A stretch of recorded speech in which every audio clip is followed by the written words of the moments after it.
गुरुदेव, आपके चरणों में दास का कोटि कोटि प्रणाम। गुरुदेव, संसार में रहते हुए पारिवारिक जिम्मेदारियां निभाते हुए मन कभी कभी इतना शांत हो जाता है, क्या बताएं। महाराज जी, कभी कभी ऐसा लगता है कि भाग जाएं, वृंदावन चले जाएं। गुरुदेव, इस परिस्थिति का सामना कैसे करें?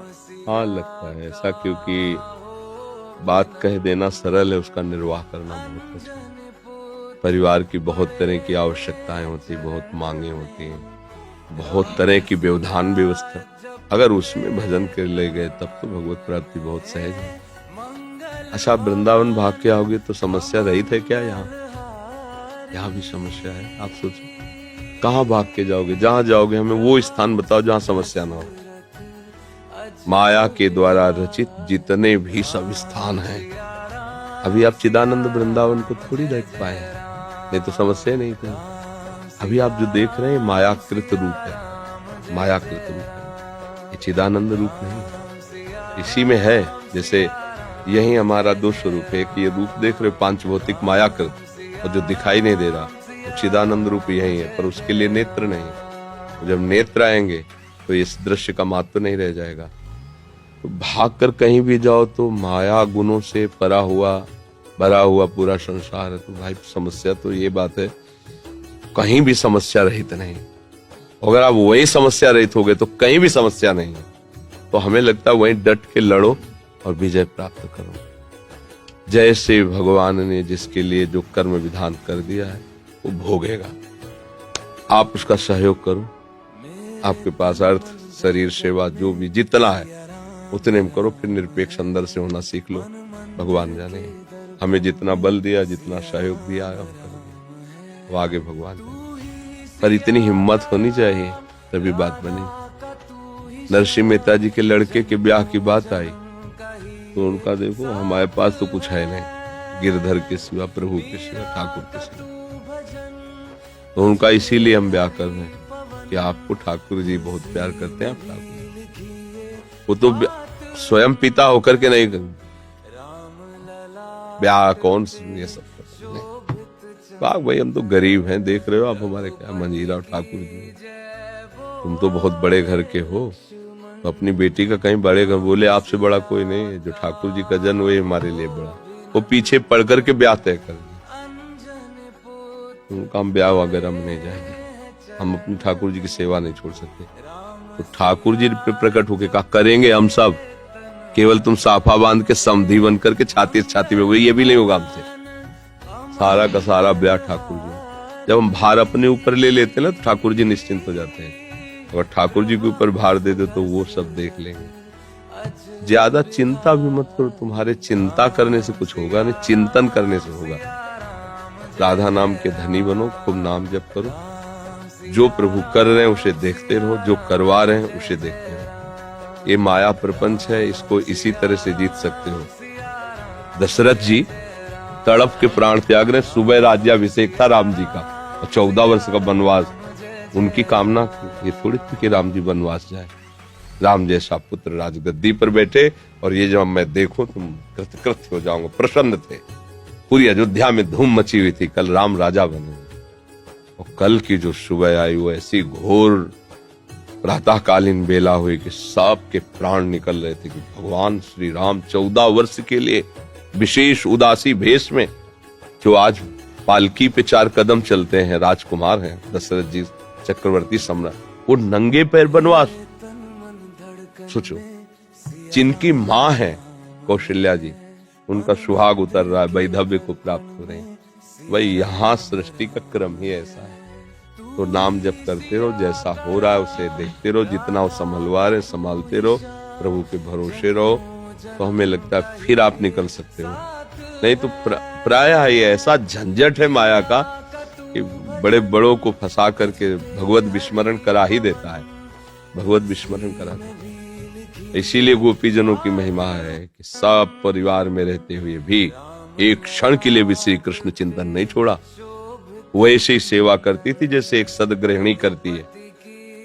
तभी परमहंस सुखदेव जी, उद्धव आदि ज्ञानी उनकी चरण धूलि माथे कि गृहस्थी में रहकर परिवार की सेवा करते हुए श्री कृष्ण प्रेम में मतवाला हो जाना, ये बड़ी दुर्लभ बात है। तो भागने की जरूरत नहीं, जहां हो वहीं हर समय नाम जपना और ये विचार रखना कि होगा वही जो प्रभु जी चाहते हैं। आप प्रयास कर रहे हो, ठीक है। अगर वो भूखा रखना चाहते हैं तो आप राजी रहो, जो जो प्यारो परेशान। आज प्रभु भूखे रखें, बड़ा मंगल है। आप चाहते हैं कि ऐसा हो जाए, ऐसा नहीं हो रहा, तो हाँ, जैसा आप चाहते हो वैसा हो जाता है। ये बात तो अंदर रखनी पड़ेगी, तभी भक्त होगे, तभी आप माया पर विजय प्राप्त। ऐसा होना ही चाहिए। किसी का नहीं चला इस सृष्टि में, किसी का नहीं चला। सबकी कामनाएं पूर्ण नहीं हुई।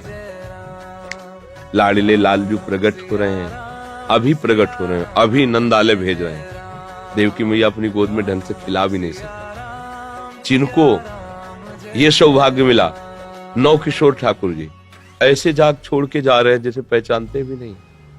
मैया तड़प तड़प करके वहां रो रहे।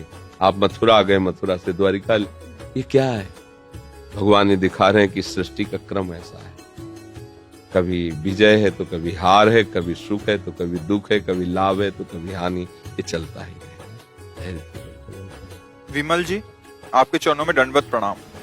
महाराज जी, आपकी कृपा से कुछ साल से आपका सत्संग सुन रहा हूँ। आपकी बहुत कृपा हुई। आपकी कृपा से कई बार कुछ समय नाम चलता है, फिर महाराज जी किसी कुसंग या अप्रिय घटना से गुस्सा और कामना वासना प्रचंड रूप से हावी हो जाती है और सब छूट जाता है। महाराज जी, इस स्थिति में हम कैसे फिर से वापस अपने आप को लेके आए? तो छोड़ते आप ही हो, पकड़ते आप ही हो। तो अगर आप नहीं पकड़ोगे तो फिर आज का सत्संग अगर सुना हो तो उसमें था कि कोई भी संत महात्मा या स्वयं भगवान,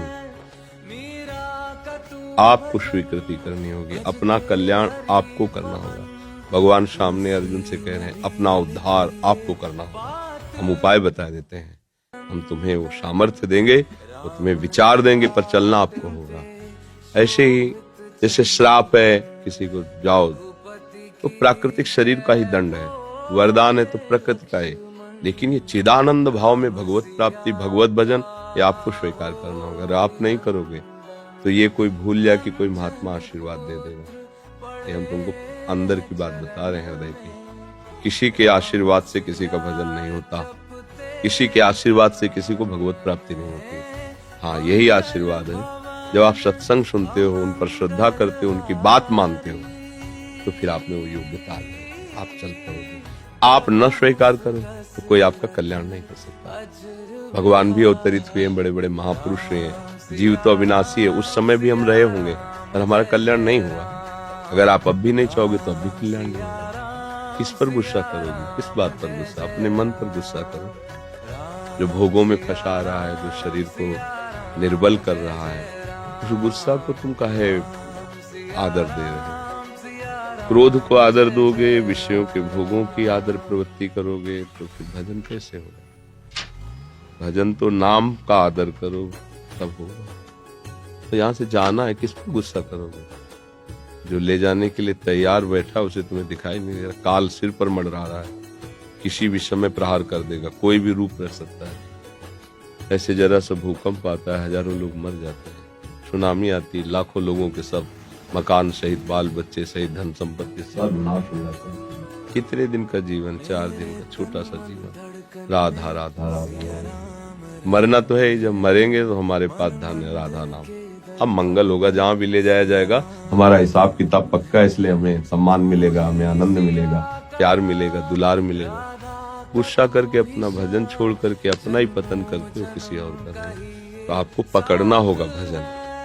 गुस्सा रही तो भी जो नाम मिला है, राधा राधा राधा राधा। गुस्सा में और चिल्ला के बोलो राधा राधा राधा राधा। क्या करें भाई? गुस्सा में चिल्लाने का बल होता है, और चिल्लाओ, गाली मत बोलो किसी को, डांटो, राधा राधा राधा। तो लोग एक एक पागल हो गए, बढ़िया काम बन जाएगा। संसार से पागल ही घोषित हो जाओ, तो भगवान की तरफ तुम मंगल में चल पड़ोगे। अब गाली गुप्ता करके, गुस्सा करके तो फिर भक्त तो नहीं बन सकता। उपद्रव भले कर सकते हो, गुस्सा का लक्षण होता है गाली दिलवाता है, दूसरे के प्रति हिंसात्मक वृत्ति पैदा करता है। आपको जब गुस्सा आए तो जोर जोर से बोलो जय जय श्री राधे, जय जय श्री राधे। हवा हो जाएगा गुस्सा, गुस्सा टिक ही नहीं सकता है। तो राधा राधा जपो भाई, अच्छा सात्विक भोजन करो, अच्छा बर्ताव करो, भजन टिकने लगेगा। अब गंदी बातें करो, गंदा चिंतन करो, गंदी क्रियाएं करो, तो भजन कैसे टिक पाएगा? ये तो निर्मल हृदय में आए, पवित्र हृदय में जागृत होता है। तो आप बोल भी नहीं सकते। अगर और ज्यादा बिगड़ गया तो फिर आगे आप नाम जप भी नहीं सकते, मन लगेगा ही नहीं, मन ही नहीं कहेगा कि नाम जप करें। अभी तो पवित्रता बढ़ रही तो संतों के पास आ रहे हो, है सब बेकार नाटक है यार, ऐसा मंत्र में सलाह देने लगे। ठीक से चलो। पंकज जी चंडीगढ़ से। महाराज श्री, आपके सत्संग में सुना है कि सब में भगवत भाव करें। महाराज जी, इसमें बहुत कठिनाई आती है। भाई भगवत भाव करे क्या, जो हाई है तो भगवत भाव क्या करे। दीपावली में चीनी के खिलौने मिलते हैं, चीनी का घुड़सवार होता है, चीनी का घोड़ा होता है, उसमें कौन बड़ा छोटा हुआ है। चाहे घोड़े से शुरू करो खाला, चाहे घुड़सवार से शुरू करो खाला, वो चीनी ही है। खांड के बने खिलौने सब खांड के हैं, सोने के बने आभूषण, चाहे कलाई के पहनने के हो कंगन आदि, चाहे नथ हो, चाहे कान के कुंडल हो, चाहे हार हो, चाहे मुकुट हो। भाव कहने का अलग होगा, ये मुकुट है, ये कुंडल है, ये पायजेब है, ये है तो सोना है ना। ऐसे ही भाव करने में ये स्त्री है, ये पुरुष है, ये दुर्गुणी है, ये दुराचारी, ये महात्मा है, ये सदाचारी। बात कहने की है तो एक ही ना, दूसरा नहीं। अब इसको जान गए तो सा महात्मा सुदुर्लभा, तो ये दुर्लभ महात्मा पद भी ऐसे थोड़ी मिल जाती है। अब हम कैसे सब बड़ा कठिन पड़ रहा है, कठिन तो इसलिए पड़ रहा है ना कि आप अपना अस्तित्व अलग किए हुए हैं, इसलिए कठिन पड़ रहा है। अपने अस्तित्व को मिला दीजिए प्रभु में, तो आप भी देखोगे जो सब जगह है वो यहाँ भी है, जो सब में वो यहाँ भी है। जब यहाँ है तो जानने वाला कौन हो गया, जानत तुम्हें हो जाए, वही हो गया, खत्म। क्या कोई कठिनाई नहीं। तो शरीरधारी बन के थोड़ी जान पाओगे, देह अभिमानी भगवान को थोड़ी जान पाता है, वो तो विषयों को जानता है। केवल भोगना, ये खाने की, सूंघने की, देखने की, जैसे पशु बस उतना ही ज्ञान रहता है। लेकिन सब में तत्व विराजमान है, ये तो केवल कोई विज्ञ महात्मा ही जान सकता है। इसके लिए साधन करना होता है, असाधनों का त्याग करके साधना में स्थित होकर, फिर साधन के अहंकार का भी त्याग करके अपना अस्तित्व मैं प्रभु में लीन कर दे। जान गया प्रभु को, जो जान गया सो प्रभुमय हो गया, जो प्रभुमय हो गया वो प्रभु को जान गया। अब ये नहीं कहा जा सकता कि पहले प्रभुमय होता है या प्रभु को जानता है, पहले वृक्ष था कि बीज था, इसका निर्णय आज तक नहीं हो पाया। अगर कह दे कि नहीं पहले बीज के बिना वृक्ष कहां, तो बीज कहां से आया, बिना वृक्ष के बीज कैसे हो जाएगा। ऐसे ही पूरी मान लो और चल दो, किसी एक को मान लो, चाहे वृक्ष को मान लो, चाहे बीज को मान लो, और चल दो तो जान जाओगे, तर्क से ले जान पाओगे। अब भगवान ही है, ये बात जान गए तो जीवन मुक्त परमहंस हो गए। तो ये बात बहुत ऊंची है, इसलिए आप नाम जप करो, प्रभु से प्रार्थना करते रहो कि मुझे जना दो। सोई जाने जिस देव जलाई, वो जना देंगे। वो जब जना देंगे तो जानने वाला भी वही हो जाता है, क्योंकि वही है, दूसरा कोई है भी। एक आदमी नदी के पार हुए, 10 आदमी थे। बोले यार गिन लो कहीं कोई गिरा तो नहीं। बोले हाँ गिन लो, 1 2 3 4 5 6 7 8 9। बोले एक कम है यार। तो बोले तुम गिनो। उसने 1 2 9, सब 9 गिने। बोले कम है। तो एक आदमी बाहर खड़ा देख रहा। बोले यार इसमें एक तो कोई गायब है, 9 है इसमें। तो भैया गायब नहीं, तुम अपने को काय छोड़ रहे हो, तुम अपने को भी गिलो ला, उसमें तुम भी आए हो। बस हम अपने को जो छोड़ रहे हैं ना, इसीलिए हम सामने नहीं गिनती समझ पा रहे हैं। अगर अपना अस्तित्व मिला दें भगवान में तो अभी समझ में आ जाएगी 10 के 10 ये पूरे हैं, सब जगह वही बैठे, दूसरा कोई नहीं। अलग रहकर प्रभु से जान नहीं सकते, संसार में रत रहकर संसार को नहीं जान सकते, और प्रभु से अलग रहकर प्रभु को नहीं जान सकते। संसार से अलग होकर संसार को जान सकते हो, और प्रभु में आसक्त रत होकर प्रभु को जान सकते हो। हमारी गति दूसरी है, संसार में रत है, प्रभु से बिलग है, तो इसलिए दोनों को ले जान पा रहे, ना संसार को जान पा रहे, ना प्रभु को जान पा रहे। डॉक्टर मनमोहन शरण जी, राधा वल्लभ श्री हरिवंश महाराज जी, आपके चरणों में कोटि कोटि नमन। महाराज श्री, नवदा भक्ति, प्रेमा भक्ति और पराभक्ति में क्या अंतर है? विशेषता प्रेमा भक्ति और पराभक्ति। नवदा भक्ति तो सब जानते हैं, स्मरण कीर्तन स्मरण विस्मरण पादर्शनम वंदनम दास्यम सख्यात्म निवेदनम। ये जो प्रेम लक्षणा भक्ति होती है, ये क्रियात्मिका भक्ति नहीं है। क्रियात्मिका ये नवधा तक रहती है। नवधा भक्ति में 8 जो भक्तियां हैं वो नवी भक्ति के अंग हैं। नवी भक्ति पूर्ण भक्ति है, समर्पण, आत्मसमर्पण। जहां जीव ने आत्मसमर्पण किया तो अब उसका काम खत्म हो गया, अब इष्ट की तरफ से कार्य प्रारंभ होता है। पाई रस भक्ति गूढ़ जुग जुग जग दुर्लभ भव इंद्राद विधिम, आगम अरु निगम पुराण अगोचर सहज माधुरी रूप निधिम, अनभय आनंद कंद निज संपत्ति गुप्त सुरीति प्रगट करनम। जय जग उद्युत व्यास कुल दीपक श्री हरिवंश चरण शरणम। श्री लाडली लाल के रस में डूबे हुए आचार्य गुरुजन कृपा करके जब देखते हैं कि आत्मसमर्पण इसका पूरा हो गया, तो फिर प्रेम लक्षणा भक्ति प्रदान करते हैं। ये साधक की साधना या गुण साधनते नहीं, साधना यहां तक थी, आत्मसमर्पण तक। अब जो भक्ति हुई उसे जो प्रेम लक्षणा भक्ति है उसी को पराभक्ति कहा गया है। जैसे श्री हरिवंश महाप्रभु की जब महिमा का वर्णन करते हैं सेवक जी, तो कहते विद्या हरिवंश मंत्र चतुर अक्षर जपत सिद्धि भव उद्धरणम। और जब किशोरी जी की महिमा का वर्णन हित सजनी जी करती हैं, तो कहती परा द्वेक्षरा, परा विद्या द्वेक्षरा राधा। ये जो दो अक्षर है ये परा विद्या है।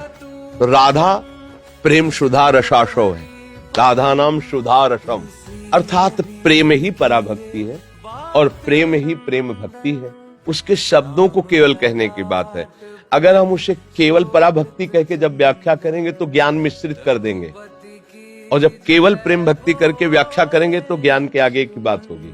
जैसे हम पराभक्ति शब्द का उच्चारण करके फिर व्याख्या करें तो होगी ब्रह्मभूता प्रसन्नात्मा न शोचति न कांक्षति क्षमा सर्वेषु भूतेषु मद भक्तिम लभते पराम। मेरी पराभक्ति का ये लाभ होगा कि वो ब्रह्मानुभूति से छक जाएगा, ना कुछ सोचना है ना कुछ चाहना है, न सोचति न कांक्षति, अखंड प्रसन्नता उसके हृदय में होगी, पराभक्ति जागृत हुई। इसके बिल्कुल ये प्रेम का ही स्वरूप है। जो आत्मरति है वही